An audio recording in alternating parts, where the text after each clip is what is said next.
नमस्कार दोस्तों, राधे राधे, जय श्री कृष्णा। आज के इस ब्लॉग में मैं आपको निधिवन का रहस्य बताने जा रही हूं। अगर आप कृष्ण भक्त हैं तो आप जरूर इस वीडियो के अंत तक बने रहेंगे और जानेंगे मेरे साथ निधिवन का रहस्य। तो चलिए अब मैं आपको बताती हूं कि क्या है निधिवन का रहस्य, जहां हर रात को करते हैं राधा और कृष्ण रास लीला। पशु पक्षी भी शाम होते ही छोड़ देते हैं ये वन, समेटे हैं कई रहस्यमयी कहानियां। मथुरा के वृंदावन का टूर बनाएं तो जरूर देखें निधिवन। तुलसी तो आपने बहुत देखी होगी, लेकिन यहाँ की तुलसी अलग ही है। वहीं वृक्षों की शाखाएं नीचे की ओर हैं।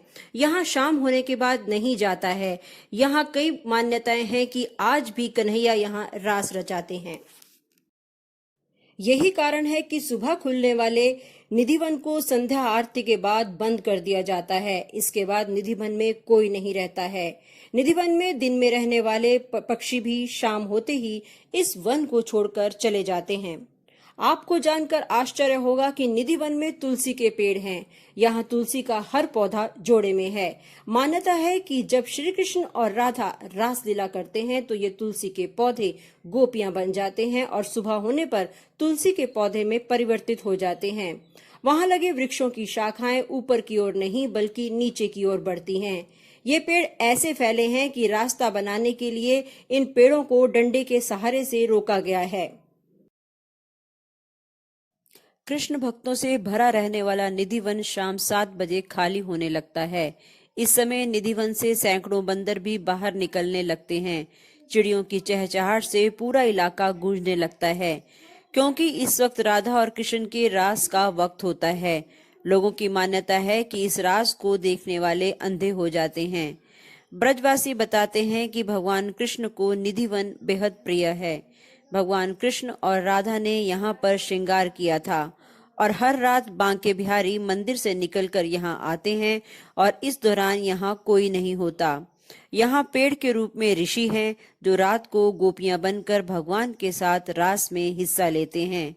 शाम की आरती के बाद निधिवन को बंद कर दिया जाता है और यहाँ कोई नहीं आता है।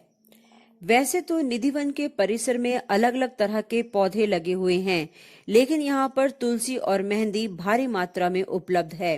निधिवन में उपस्थित वृक्षों की आकृति बहुत विशेष होती है। यहाँ पर उपस्थित तुलसी और मेहंदी के युगल होते हैं जो एक दूसरे के साथ गुंधे रहते हैं। इनकी डालियां भी जोड़ों में एक दूसरे से लिपटी रहती हैं।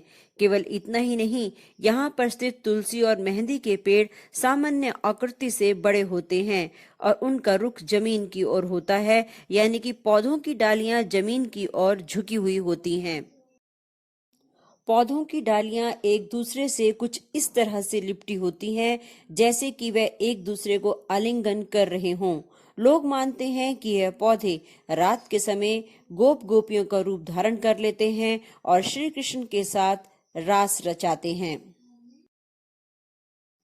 निधिवन के अंदर ही रंग महल है, जिसके बारे में मान्यता है कि रोज रात यहाँ पर राधा और कृष्ण रास रचाते हैं। रंग महल में राधा और श्री कृष्ण के लिए रखे गए चंदन की पलंग को शाम 7 बजे के पहले सजा दिया जाता है। पलंग के बगल में एक लोटा पानी, राधा जी के श्रृंगार का सामान और दातुन संग पान रखा जाता है।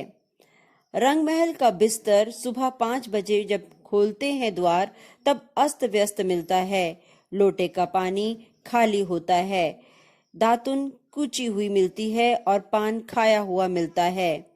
राजमहल में भक्त केवल श्रृंगार का सामान ही चढ़ाते हैं और प्रसाद स्वरूप उन्हें भी श्रृंगार का सामान मिलता है। तो दोस्तों, देखिए आपने हमारे कन्हैया की अद्भुत रहस्यमयी रासलीला। आपको मेरा ये वीडियो कैसा लगा? अगर पसंद आया है तो लाइक और शेयर जरूर कीजिएगा। मैं इस तरह के वीडियो और डालती रहूंगी अगर आपका सहयोग मुझे मिलता रहेगा। तो दीजिए मुझे इजाजत। राधे राधे।